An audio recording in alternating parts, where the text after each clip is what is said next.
Alam nyo mga careers, ngayon naman mag-react naman tayo dito sa tungkol sa isang post na viral doon tungkol sa isang bakod na sinulat ni Sir Armando tungkol sa post ni Sir Armando about kay Ivana Alawi. Sa wakas napansin ni Ivana ang kanyang post. Tapos ngayon mga careers, panoorin natin ang reaction ni Ivana. Yan mga careers, panoorin po natin ang reaction ni Ivana dito sa post ni Sir Armando. Hi guys! So meron ito trending dito sa social media itong post na ito na bawal umihi dito pero si Ivana Alawi ay pwede. Kaya ang gusto ko namang gawin ay hanapin ito at umihi doon. Charot! Pupuntahan natin itong viral na bakod na ito. At natagpuan nga natin na ang gumawa nito ay si Sir Armando. Kaya hanapin natin itong bakod na ito at puntahan natin si Sir Armando. Yeah, let's go! Feeling ko malayo yung pupuntahan natin.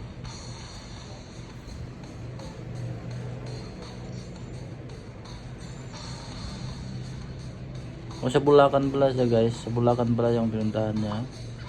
Tapos may 2 oras pa. Ito po si Sir Armando. Napakalayo naman ang bakod. Kayo po ba yan? Hindi ko si Armando. Si Sir Armando? Oo naman. Ang sweet naman si Sir Armando. Dito ka nga. Magkano malayo? So maraming salamat. Isang flower. Bilis tayo na kasama mo. Yes! Alam mo kami ng biyahe namin. Pero happy ako na nakita. Happy ka rin? Pero sigurado kayo yan? Hindi ako. Parang naman pa sa mga kailangan ba ginawa yung bako? Almost 2 years ago. Bakit ako yung napili? Ayun mga careers, almost 2 years naman pala ginawa ni Sir Armando. At saka hindi naman inamin naman niya na hindi lang talaga si Ivana ang ginawa niya. Pero kakaiba yung kay Ivana kasi bawal umihi dito. Pero si Ivana ay pwede. Kaya yun, napansin ni Ivana, ang swerte naman ni Sir Armando ay kasi si Ivana talaga yung medyo talagang sikat pa sa atin sa Pilipinas, yung nakasikat na vlogger sa buong Pilipinas. Mahigit na 20 million na po followers siya sa Facebook. Kaya sobrang daming followers po ito. Kaya na yun, ang swerte po ni Sir Armando, napansin po siya na isang sikat na vlogger si Ivana. Yan po para alam po natin nakapunta po si Ivana doon sa mismong bakod na sinulat ni Sir Armando. Alam po ako nag-CR ko. Kasi syempre bawal umihi sa mga bakod, bawal umihi sa labas, di ba?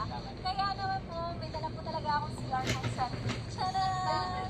Guys, halika. Lumihi na po si Ivana dyan doon sa Sir Armando, kung talaga bang ihi ako, charot-charot lang. ayan po.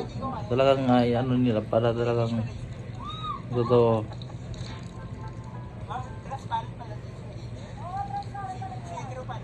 Ayan.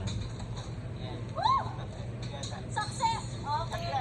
Maraming salamat. Yun na nga guys, nakaihi na po si Ivana doon sa mismong ginawa ni Sir Armando.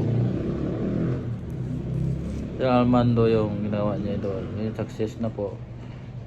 Nag-trending kasi yung post na to. Marami rin gumagawa nito. Siguro sa ngayon marami nang gumagawa ng post na to.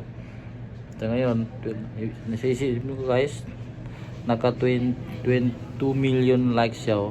Tingnan mo, tapos na 67k pa comment, tapos naka 48 sa loob lang ng 3 days to kay Ivana to. Kasi alam ko may post din si Sir Armando dito. Yung mga careers, kung gusto nyo mga reaction video, mag-comment lang kayo dito at saka mag-follow. At huwag nyo kalimutan i-follow ko Asial TV po sa YouTube naman, sa Asial TV din po. Maraming salamat po.